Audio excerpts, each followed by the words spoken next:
28 अगस्त के Gurukul prep daily podcast में आपका स्वागत है। अपडेट 1 नियुक्ति।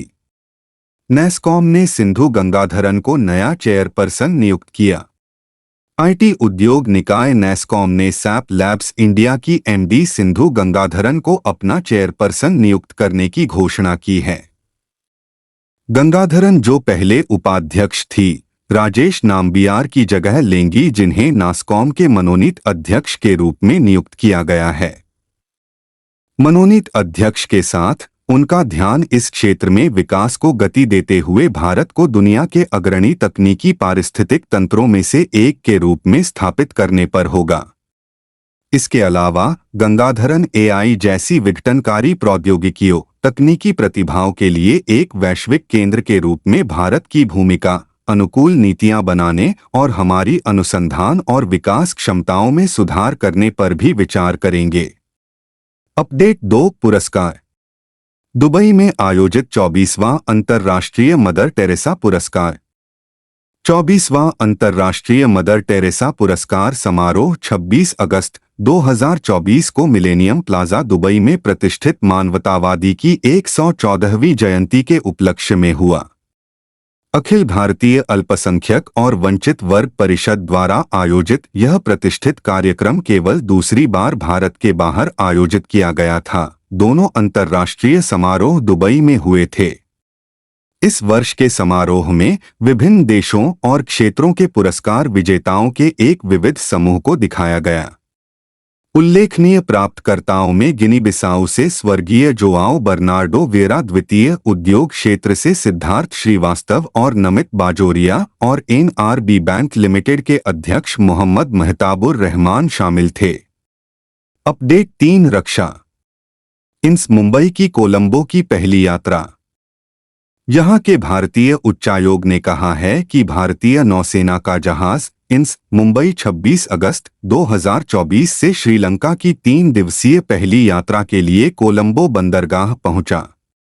भारतीय नौसेना के अग्रिम पंक्ति के युद्धपोत इंस मुंबई ने श्रीलंकाई नौसेना द्वारा औपचारिक रूप से स्वागत किया गया। इंस मुंबई दिल्ली श्रेणी के विध्वंसक का तीसरा श्रीलंकाई वायुसेना SLAF संचालित डोर्नियर समुद्री गश्ती विमान पायलटों और उड़ान नेविगेटर के लिए आवश्यक पुर्जे लाएगा, जिनके पायलटों और उड़ान नेविगेटर को भारतीय नौसेना द्वारा प्रशिक्षित किया जा रहा है। इसके अलावा भारतीय नौसेना तकनीकी टीम और पुर्जों के साथ विमान के रखरखाव में भी सहयोग रही है। अपडेट 4 अंतर्राष्ट्रीय। भारत और इंडोनेशिया ने आतंकवाद विरोधी सहयोग को बढ़ावा देने का संकल्प लिया।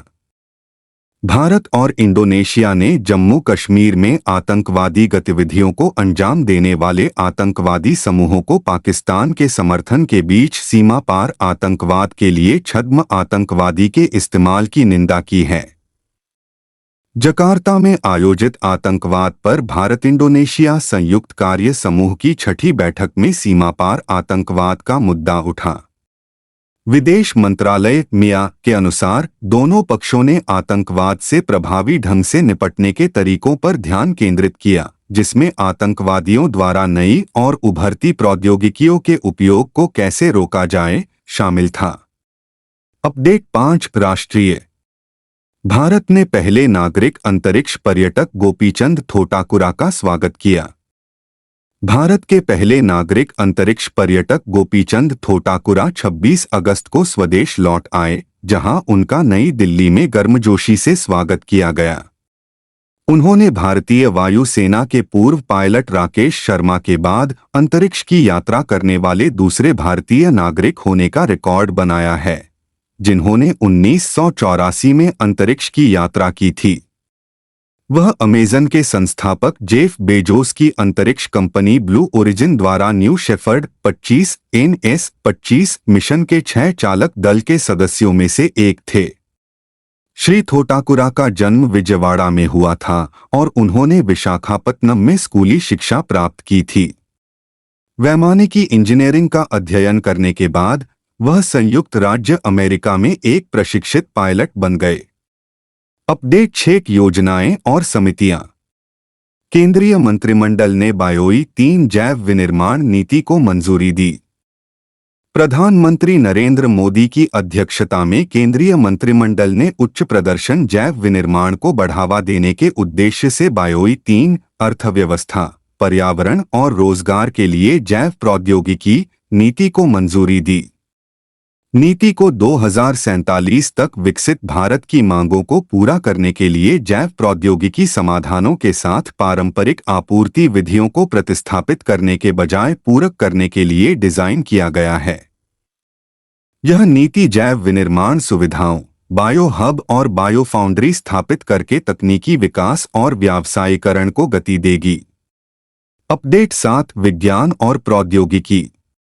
नागपुर के शोधकर्ताओं ने अंबागढ़ में पौधों की नई प्रजातियों की खोज की। इस क्षेत्र के 3 वनस्पति विज्ञान शिक्षकों ने महाराष्ट्र के भंडारा जिले के अंबागढ़ जंगल में एक वर्गीकरण क्षेत्र अन्वेषण के दौरान क्लिस्टेंथस कोलिनस की एक नई पौधे की प्रजाति की खोज की है, जिसे स्थानीय बोलचाल में गराडी के नाम से जाना जाता है।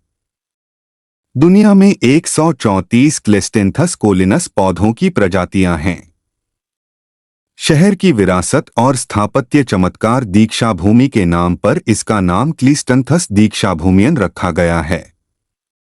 दुनिया में 134 क्लिस्टेंथस कोलिनस पौधों की प्रजातियों में से 8 भारत में पाई जाती हैं, जिनमें से 5 स्थानिक हैं। नई क्लिस्टेंथस दीक्षाभूमियन नवी और छठी स्थानिक पौधों की प्रजाति होगी। अपडेट 8 विज्ञान और प्रौद्योगिकी। आइजर पुणे ने CSPBBR-3 विकसित किया। पुणे में भारतीय विज्ञान शिक्षा और अनुसंधान संस्थान में भौतिकी विभाग के डॉ. अतीकुर रहमान के शोध समूह ने विशेष क्रिस्टल विकसित करने का एक नया तरीका दिखाया है। सहयोगियों के साथ टीम ने CSPBBR-3 नैनोप्लेटलेट्स नामक विशेष क्रिस्टल विकसित करने का एक नया तरीका बताया है। एडवांस्ड मटेरियल्स जर्नल में प्रकाशित डॉ. अतीकुर रहमान के शोध समूह से संकेत मिलता है कि इन क्रिस्टल के बेहतर गुण उन्हें फोटो डिटेक्टर और इलेक्ट्रॉनिक उपकरणों में उपयोग के लिए आशाजनक उम्मीदवार बनाते हैं। वैज्ञानिकों ने कहा, ये क्रिस्टल उच्च तापमान पर स्थिर होते हैं, जो उन्हें टिकाऊ और विश्वसनीय बनाते हैं। अपडेट 9 खेल। एशियन सर्फिंग चैंपियनशिप 2024 में चमका भारत, भारतीय सर्फिंग के लिए एक मील का पत्थर। भारत ने मालदीव के थुलुस्धू में एशियाई सर्फिंग चैंपियनशिप 2024 में एक टीम स्पर्धा मारुहाबा कप में रजत पदक जीता। फाइनल में जापान ने 58.40 के स्कोर के साथ बड़े अंतर से स्वर्ण पदक जीता, जबकि भारत ने 24.13 का स्कोर दर्ज किया। चीनी ताइपे 23.93 और चीन 22.10 क्रमशः तीसरे और चौथे स्थान पर रहे। इससे पहले कमली पी, अजीश अली, श्रीकांत डी और संजय सेल्वमनी की भारतीय टीम ने हीट 2 सेमीफाइनल में 32.16 के कुल स्कोर के साथ पहला स्थान हासिल किया। भारत ने एशियाई खेलों के लिए सर्फिंग में अपना पहला कोटा हासिल करने के एक दिन बाद यह पदक जीता। अपडेट 10 खेल। शटलर तन्वी पत्री बनी एशियाई अंडर-15 चैंपियन। भारत की तन्वी पत्री ने बैडमिंटन एशिया अंडर-17 और अंडर-15 जूनियर चैंपियनशिप में अंडर-15 लड़कियों के एकल खिताब को जीता। उन्होंने चीन के चेंगडू में फाइनल में वियतनाम की थू हुयेन गुयेन को सीधे गेम में हराया।